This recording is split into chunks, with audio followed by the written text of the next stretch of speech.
सभी को जय मसीह की। हम परमेश्वर का धन्यवाद करते हैं कि परमेश्वर ने हमें आज का दिन दिया, इसमें हम आनंदित और मगन होने पाए। परमेश्वर को धन्यवाद देते हैं।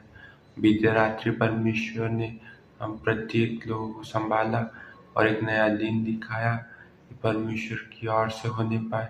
परमेश्वर को धन्यवाद देते हैं। आज दिन भर हम परमेश्वर के उपस्थिति में चलने में परमेश्वर हमारी सहायता करे, मदद करे। परमेश्वर को धन्यवाद देते हैं। और आज का हमारा प्रतिदिन का वचन मनन है, वह यूहन्ना रचित सुसमाचार 1 अध्याय का 9 से 13 और इसका शीर्षक है चुनने की आज़ादी। परमेश्वर ने हमें चुनने की आज़ादी दी है। परमेश्वर चाहता तो केवल एक ऑर्डर दे देता और सब को फॉलो करना रहता, पर परमेश्वर अपने लोगों को टेस्ट करना चाहता है कि हम क्या चुनते हैं। इसलिए परमेश्वर ने हमें चुनने का अधिकार दिया। परमेश्वर को धन्यवाद देते हैं। और अभी मैं इस भाग से पढ़ूंगा और परमेश्वर आपको आशीष दे। सच्ची ज्योति जो हर एक मनुष्य को प्रकाशित करती है, जगत में आने वाली थी। वह जगत में था और जगत उसके द्वारा उत्पन्न हुआ और जगत ने उसे नहीं पहचाना। वह अपने घर आया और उसके अपनों ने उसे ग्रहण नहीं किया, परंतु जितनों ने उसे ग्रहण किया उसने उन्हें परमेश्वर की संतान होने का अधिकार दिया, अर्थात उन्हें जो उसके नाम पर विश्वास रखते हैं। वे न तो लहू से, न शरीर की इच्छा से, न मनुष्य की इच्छा से, परंतु परमेश्वर से उत्पन्न हुए हैं। परमेश्वर को धन्यवाद देते हैं कि एक अच्छा वचन परमेश्वर ने हमें आज दिया। परमेश्वर के नाम की बड़ाई हो। एक सच्ची ज्योति जो हर एक मनुष्य को प्रकाशित करती है। हम जानते हैं कि कोई ये लाइट के बारे में बात नहीं कर रहे जो हम स्विच के द्वारा चालू करते। ये सच्ची ज्योति वो है जो इस सृष्टि की लाइट है। वो हमारा प्रभु यीशु मसीह है। जब यीशु हमारे अंदर आता है तो हमारे अंदर एक प्रकाश सा लाइट जल जाता है, जिससे हम परमेश्वर की ओर बढ़ने लगते हैं। परमेश्वर को धन्यवाद देते हैं और इस सच्ची ज्योति में हम चलते रहे, क्योंकि उसके अलावा हमारा और कोई मार्ग नहीं है जिस पे हम चल सके। परमेश्वर के नाम की बड़ाई हो।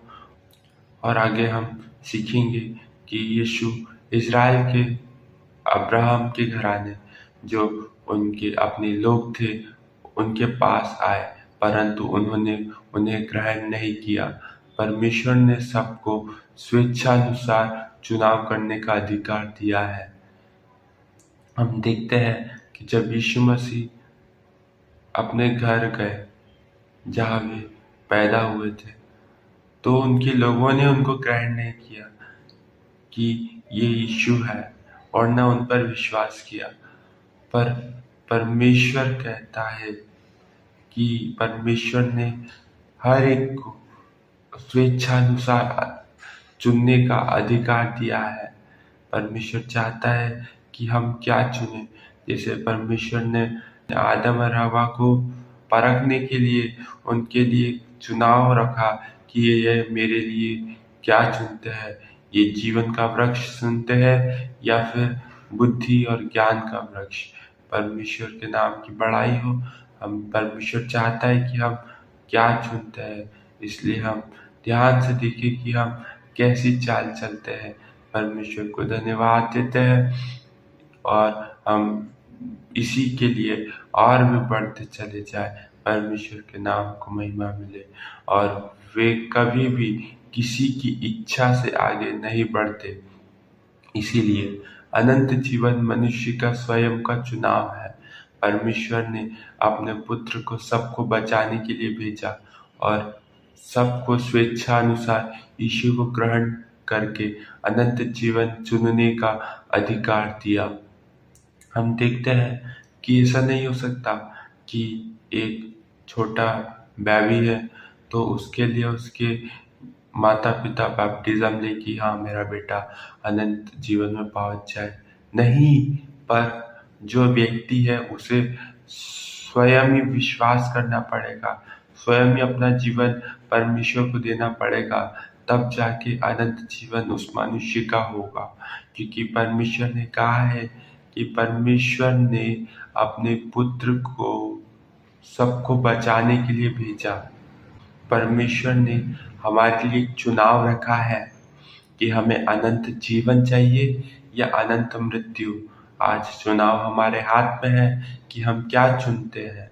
हम ध्यान से चुने, क्योंकि परमेश्वर महान परमेश्वर है, उसका एक एक वचन सत्य है। परमेश्वर को धन्यवाद देते हैं। और परमेश्वर ने हमको अधिकार दिया है चुनने का, ये हमारी योग्यता नहीं पर परमेश्वर की ओर से है। परमेश्वर को धन्यवाद देते हैं। यह सबका जन्म सिद्ध अधिकार है कि परमेश्वर ने हमें चुनने का अधिकार दिया कि वे सुसमाचार को सुने और यीशु को अपना प्रभु मानकर अंगीकार करें। जो यीशु को उद्धारकर्ता मानकर ग्रहण करते हैं वे अनंत जीवन प्राप्त करते हैं और परमेश्वर की संतान बन जाते हैं। जब हम यीशु को उद्धारकर्ता मानते हैं तो हमें केवल अनंत जीवन नहीं पर एक संतान का अनुभव भी प्राप्त होता है। परमेश्वर को धन्यवाद देते हैं, हम परमेश्वर की संतान बन जाते हैं। परमेश्वर के नाम की बड़ाई हो।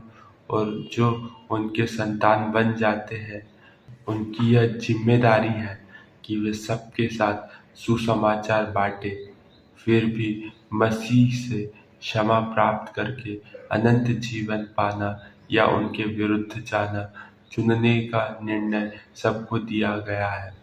हमारे मुख्य जिम्मेदारी यह है कि हम प्रार्थना करें ताकि पवित्र आत्मा उनके जीवन में कार्य करे कि वे सब मसीह यीशु में विश्वास करें और अनंत जीवन पाए। हमें चाहिए कि हम प्रार्थना करने वाले लोग हो जाए, ताकि परमेश्वर चाहता है कि कोई लोग भी नाश न होने पाए। पर लोग हैं कि विश्वास करना मानते ही नहीं, इस परमेश्वर को, प्रभु यीशु मसीह को जानना ही नहीं चाहते। हमें चाहिए कि हम ऐसे लोगों के लिए प्रार्थना करें कि परमेश्वर उनको विश्वास करने का मन दे, क्योंकि अब भी समय रह गया है। अब भी प्रभु यीशु मसीह का आगमन नहीं हुआ है, क्योंकि हम जानते हैं कि जब प्रभु यीशु मसीह का आगमन होगा उसके बाद कोई भी बच नहीं सकता। इसलिए अभी समय है, हम प्रार्थना करें और उस प्रभु यीशु मसीह के दूसरे आगमन के लिए हमें तैयार रहना है। परमेश्वर को धन्यवाद देते हैं।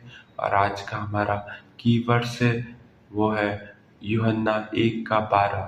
परंतु जितनों ने उसे ग्रहण किया उसने उन्हें परमेश्वर की संतान होने का अधिकार दिया, अर्थात उन्हें जो उसके नाम पर विश्वास करते हैं। हम जानते हैं कि कई लोग कैथलिक लोग हैं, वो भले ही वो पैदाई मसीह है पर वो यीशु मसीह पर जैसा विश्वास करना चाहिए वैसा विश्वास नहीं करते। तो संतान होने का अधिकार किसको मिलता है? जो पूरी तरह से प्रभु यीशु मसीह पर विश्वास करता है कि आज से यीशु मसीह ही मेरा सब कुछ है। परमेश्वर को धन्यवाद देते हैं और परमेश्वर में हम और बढ़ते चले जाए। परमेश्वर की बड़ाई हो और इस वचन के द्वारा परमेश्वर आपको आशीष दे। सभी को जय मसीह की।